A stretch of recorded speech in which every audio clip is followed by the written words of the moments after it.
ቡጥ ይዞ ነው የሚዞረው እና ቴዲ አፍሮ አንድ ነገር ከሆነ እኔ በእውነት ፓስተሮቹ እጃቸው አለበት ብዬ ነው በቃ ስሟገት የምኖረው። ማራጊ በደንብ አድርገው ነው የጻፉት። ሙዚሺያን are often more effective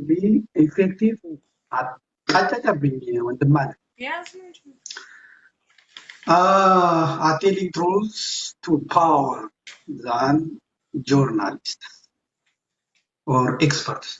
እውነትን በመናገር ከጆርናሊስቶች ከጋዜጠኞችና ከኤክስፐርቶች በላይ በጣም ውጤታማ የሆነ እውነት ተናጋሪዎች ነው ታለ like him or hate him ቴዲ አፍሮ ወደዳችሁትም ጠላችሁትም አፍሮ deserves credit for his willingness and courage in saying through songs what he sees as error in Ethiopian politics. Listen, አዳምጡ። ተራ አዝማሪ ቢሆን ያሰናብቱት ነበር፣ ግን ቢሆንም ደግሞ ስለዚህ የአብይ መንግስት ለራሱ ሲል ቴዲ አፍሮን ቢጠብቀው ብዬ እመክረዋለሁ። በኋላ ሸኔ ነው እንደዚህ ያደረገው አይሰራም።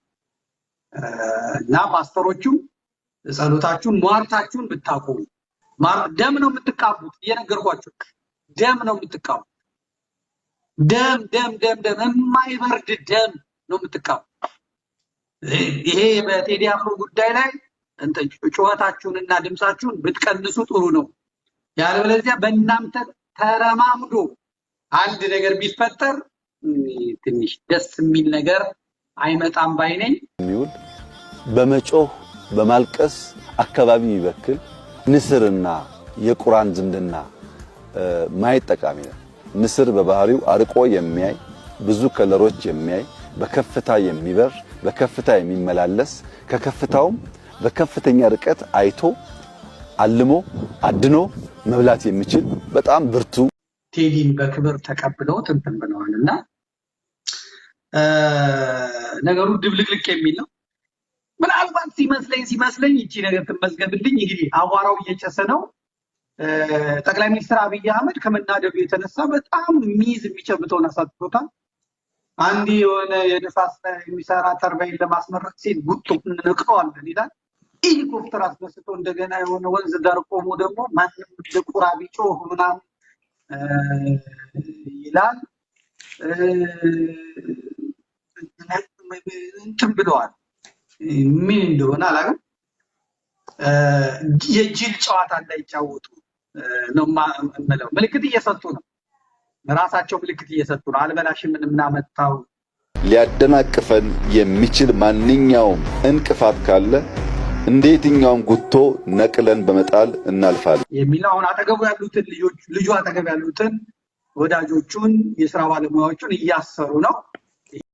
ዘመድኩን በቀለ የሚቀጥል ይሆናል። እጅግ አዳዲስ ወሬዎችና ያልተሰሙ ጉዶች ሚስጥሮች ይዞ መጥቷል ማለት ነው። እሱን የማሰማችሁናል ማለት ነው። ከዚህ በፊት ግን ከዘመድኩን መቀጠሉ በፊት አንድ ላሳያችሁ የምፈልገው ነገር አለ። እዚህ ተነሳው ጋር ከሀጫሉ ጋርና መላው ኢትዮጵያ አሁን እየተሰሙ ያሉ ጉዳዮች በቴዲ አፍሮ ማለት ነው በታዋቂው ሙዚቀኛ በቴዲ አፍሮ ዙሪያ ላይ የተለያዩ ሰዎች ያላቸውን ግንዛቤና የነገሩን ውጥረት ለማብረድ የተናገሩት የሰጡት አስተያየት አለ። እስኪ ለምሳሌ ይሄንን እንየውና ከዛ በኋላ ወደ ዘመድኩን እንመለሳለን። ምክንያቱም ከዚህ ጋራ ተመሳሳይና ተያያዥ ስለሆነ ማለት ነው። አንድ ወጣት ሰው ስለዚህ ጉዳይ የተናገረውና የተከበራችሁ አመሰግናላችሁ። የአዲስ አበባ ልጅ በጣም አመሰግናለሁ። አቶ ቴዲ አፍሮ ጀግና ነው። ጀግና አይሞት እንዳል አማራ ከሞተ ይተነሳል አልኩ። የቴዲ አፍሮ በጣም አንበሳ ነው። እውነቱ ነው። ውሸት የለም። ውሸት ምናምን የለም። እውነት ነው። እንደ መሳሪያ ነው የተኮሰ ወላሂ ጢት ነው ጢት ይላል። እንደ መሳሪያ ጢት ነው የተኮሰ አንበሳው። ጀግና ነው። እንደ በጣም ይወድሻለሁ ወላሂ አልዓዚም ቴዲ አፍሮ አንበሳ ነው ወላሂ። ኢትዮጵያ ልጅ ነው። በጣም ደስ ይለኛል ወላሂ ደስ ዳስጣል አሜሪካውያንን ዘፋኞች ዳስ አስጥሏቸዋል። ከተለቀቀ ሳምንት እንኳን ያልሞላው አዲሱ ዳስጣል የተሰኘው የቴዲ ሙዚቃም ከተለቀቀ 1 ወር ያስቆጠረው ዝነኛውን አሜሪካዊ የቻርሊ ፑስ 10 ሚሊዮን ህዝብ ያየውን ቼንጅስ የተሰኘውን ተወዳጅ ሙዚቃ በመብለጥ በ3 ሚሊዮን በማሻሻልና 13 ሚሊዮን በመድረስ ስሙን ከተላላቅ የዓለም የሙዚቃ ከዋክብት ተርታ በማስመዝገብ አዲስ ታሪክ ሰርተዋል። በታሪክ አፍሪካዊ ዘፋኝ ሆኖም ታላላቆችን የነጮችን የሙዚቃ ፈርጦች ሪከርድ የሰበረም የመጀመሪያው ጥቁር አፍሪካዊ ሆኖ በደማቁ ስሙ ተመዝግቧል። ገና በቅጡ ሳምንት ያልሞላው ይህ ተአምረኛ ሙዚቃም ወዴት እያመራ ይሆን በማለት ዓለም እየተደነቀች ትገኛለች። በዚህም ገና ካሁኑ የአሜሪካ የዲፕሎማት አምባሳደር የቴዲን ሙዚቃ ደጋግማችሁ ስሙት በማለት የትዊተር ገጻቸውን እያጨናነቁት ይገኛሉ። ቴዲ አፍሮ እንግዲህ ሳምንት ባልሞላው ጊዜ ውስጥ ይሄን ያህል ሪከርድ መሰባበር ከቻለ ድፍን ኢትዮጵያን ብቻ አይደለም በመላው ዓለም በሚባል ደረጃ መነጋገሪያ ከሆነ በተለይ በታላቁ አሜሪካ ታላላቅ ባለስልጣናት በዚህ ልክ ስለ ቴዲ አፍሮ ማስታወቂያ እየሰሩ ስለ እርሱ ጉዳይ እየተከታተሉ ዘፈኑን በትርጉም እየሰሙ እያደነቁ ጭራሽ ደግሞ ሌሎችም እንዲያደምጡ እየጋበዙ ባለበት ሁኔታ የብልጽግና መንግስት እንግዲህ በቴዲ ላይ ምንም አይነት እንከን ያደርጋል ብዬ አላስብም። ምክንያቱም እንዲያውም ይጠብቀው ይገባል ብዙ አይነት የዲፕሎማቲክ ኪሳራ ስለሚያመጣበት ማለት ነው።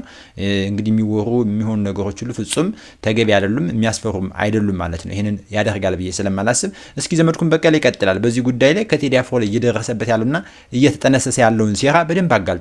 ምንድነው ሴራው? እስኪ ዘመድኩን ይቀጥል። አጫሉን እንዳጣንበት ምናምን ያለው አጫሉን ገደለ ያሉት ሸኔ ነው። ከዛ በፊት በአጫሉ ስልክ ላይ ገለሃልን ብሎ አስፈራርተውት ምናምን የሚላሉ አሁን ፋኖቹ ገለውት ከዛ በኋላ በአብይ ለማላከክ ምናምን ብሏል። ፋኖ የቴዲን ዘፈን ሰራዊቱን እየቀሰቀሰበት ሰራዊቱን እያነቀቃበት ፋኖች የሚጠቀሙት ዘፈን ኢትዮጵያን ከአማራነት ጋር የቀላቀለ ነው። ሰንደቋን አልጣሉም፣ አልቀደዱም። እንደ ኦሮሞ እንደ ትግሬ አልቀደዱም። የሚሞቱትም የኢትዮጵያ ሰንደቅ ዓላማ በጭንቅላታቸው ላይ፣ በአንገታቸው ላይ፣ በወገባቸው ላይ እንዳሰሩ። ስለዚህ ይሄም የሚመቻል። እንደገና ፖሊስ ስሜቱን መቆጣጠር አቅቶት ትላንት ሌሊት 6 ሰዓት ቴዲ አፍሮ ቤት እንደሄደ ነው ተናገርነው። አንድ ዲጄ ያለ እሱን አውጣ ብለውት አላወጣም። ከመጣችሁ በቀን ኑ ብሎ እሱ ራሱ ነው የወጣው እና ይሄ ነገር አደጋ አለው። ምክንያቱም የጦዘ የማይም ስብስብ አንዲት ነገር አድርጎ ያ ሀገር የማይወጣው ምስቅልቅል ውስጥ እንዳይገባ ያሰጋል ማለት ነው እና ምንም አይጠቅማችሁም። እንግዲህ አሜሪካኖቹም ገብተዋል። የአሜሪካው አምባሳደርም ቲቦርናጅ የሚባሉት ሰው በጣም ስሙት፣ ሙዚቃው በጣም አሪፍ ነው ብለዋል። ዘመድኩን እንዳለ ከዚህ ጋር ማስተዋልና ማሰብ የሚገባን ነገር እንግዲህ አሜሪካዊው አምባሳደር በዚህ ልክ የቴዲ አፍሮን ሙዚቃ ከተከታተለ ከሰማ ካዳመጠ እጅግ በጣም ትልቅ ተጽዕኖ ይፈጠራል ማለት ነው። አሜሪካኖችም ዝም ብለው የሚያዩት ጉዳይ አይደለም። ያው የሰብአዊ መብት ጉዳይ፣ የዲሞክራሲ ጉዳይ በአውሮፓውያን በተለይ በአሜሪካ እጅግ ትልቅ ክብር አለው። ስለዚህ መንግስት የሚሳጣበት ጉዳይ ይሆናል። ዘመድኩን እንደወጣው እንደተናገረው መረጃ ከሆነ በሆኑ ሰዎች እንዲመቱት ወይም እንዲያስሩት እንዲያንገላቱት ተደርጎ የሆኑ ሰዎች እንዲያደረጉበት የሚልና ከመንግስት የነገሮችን የመውጣት ነገር ለመንግስት የሚጠቅም አይደለም። እኔ መንግስት በዚህ ሰዓት ቴዲ አፍሮን በሰላም እንደሁል ጊዜው በነጻነቱ እንዲኖር ማድረግ ካልቻለ ካልጠበቀው የሚከስረው መንግስት ነው ብዬ አስባለሁ። ምክንያቱም በጣም ዲፕሎማቲክ የሆኑ ነገሮችን ይጎዳል፣ ተቀባይነቱን ያጣል በህዝብም ዘንድ በተለይ ደግሞ በአውሮፓውያን ምክንያቱም ተቀባይነት ስላገኘ ቴዲ ማለት ነው። እስኪ ዘመድኩን ደግሞ ይቀጥል። ቴዲን በክብር ተቀብለው እንትን ብለዋልና ነገሩ ድብልቅልቅ የሚል ነው። ምናልባት ሲመስለኝ ይቺ ነገር ትመዝገብልኝ። እንግዲህ አዋራው እየጨሰ ነው። ጠቅላይ ሚኒስትር አብይ አህመድ ከመናደዱ የተነሳ በጣም የሚጨብጠውን አሳጥቶታል። አንድ የሆነ የንፋስ የሚሰራ ተርባይን ለማስመረቅ ሲል ጉቶ እንነቅለዋለን ይላል። ሄሊኮፕተር አስነስቶ እንደገና የሆነ ወንዝ ዳር ቆሞ ደግሞ ማንም ለቁራ ቢጮህ ምናምን ይላል። እንትን ብለዋል። ምን እንደሆነ አላውቅም። የጅል ጨዋታ እንዳይጫወቱ ነው የምለው። ምልክት እየሰጡ ነው፣ ራሳቸው ምልክት እየሰጡ ነው። አልበላሽም ምናመጣው ሊያደናቅፈን የሚችል ማንኛውም እንቅፋት ካለ እንዴትኛውም ጉቶ ነቅለን በመጣል እናልፋለን የሚለው አሁን አጠገቡ ያሉትን ልጁ አጠገብ ያሉትን ወዳጆቹን የሥራ ባለሙያዎቹን እያሰሩ ነው። ይሄ እንግዲህ ከበባ መሆኑ ነው፣ ማስጨነቅ መሆኑ ነው። እና አስጨንቀውት ከሀገር ወጥቶ እንደፈለገውን እንዴት በሀገራችን ሆኖ እንደዚህ በነፃነት ይናገራል ነው። ድሮን ያለው ከአፍሪካ አንደኛ ሰራዊት አለኝ የሚል በሁለት መስመር ስንኝ በአዝማሪ ዘፈን እንደዚህ በጣም ሱሪ ማርጠቡ ትክክል አይደለም። ምናም በግልጽ ስርዓቱን በዚህ ሁኔታ እንትን ማለት የለበትም። ኦሮሞቹ የሚሉት 00 ያለው እሱን ነው አብይን ነው። እስቲ የቱ ጋር ኦሮሞ የተናገረው ሲባል 00 ያለው እሱን ነው። እንዴት ነው መሪያቸውን በዚህ መጠን አውርደው ቴዲ ያላለው ገሌን ያለው ገሌን ነው እንደዚህ ያለው ማለትም ተገቢ አይመስለኝም። ስለዚህ አንዱ ፓስተር ተነስቶ ዘንዶ ሲወጋ ይቻለው እንደዚህ ሲወጋ ህዝቦች መከፋፈል ሲወጋ ይቻለው ብሎ እንዲናገር ከላይ ከ4 ኪሎ መመሪያ ለሐሰተኛ ነቢያቶች ይወርዳል፣ እነሱ ይናገራሉ። እዛ የሚሰበሰበው ሰው ደግሞ ህሊናው የተቀማ አይምሮ የተቀማ ልቦናው የተሰወረ አርቲፊሻል ሰው ስለሆነ አሜን አሜን ይላሉ። በዚህ ቴዲ አፍሮ በሙዚቃው ላይ ያላካተተውን ያላለውን ያልተናገረውን በግጥም ስንኞቹ ያላለውን ያልዘፈነውን ብሏል ተነግሯል ብሎ የሆነ ብሔር እንደተሳደበ አስመስሎ የሚከሱ የሚናገሩ ሰዎች አሉ፣ አላስፈላጊ ትርጉም እየሰጡ ማለት ነው።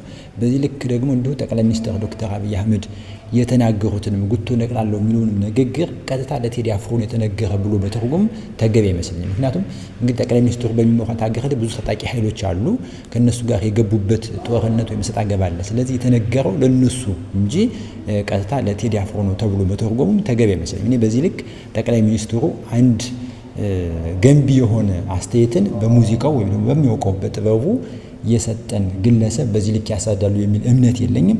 ነገር ግን እንግዲህ ዘመድኩን እንዳለው የሚሆነው ከሆነ ምናልባት ሀገሪቱ ላይ ጥሩ ስሜት ላይኖር ይችላል፣ ህዝቡም ተከታዩ ማለት ነው። እናንተስ በዚህ ጉዳይ ላይ የሚሰማችሁ ሀሳብ ምንድነው? እውነት የሆነ ያለው ነገር በዚህ ልክ መረዳት ይቻላል ወይ? እና የግድያ ሙከራም ተደርጎብኛል ሊል ይችላል። እንደዚህ ልጎበኝ ሲሄድ የቴዲ አፍሮን ዘፈን እየዘፈኑ እንደዚህ ብለውኛል፣ እዚህ ህዝብ ያነሳሳብን እሱ ነው ምናምን ብለው እና አብርዱ ብልጽግናዎች አብርዱ። ምክሬ ይሄ ነው፣ በእኔ በኩል ያለኝ ምክሬ።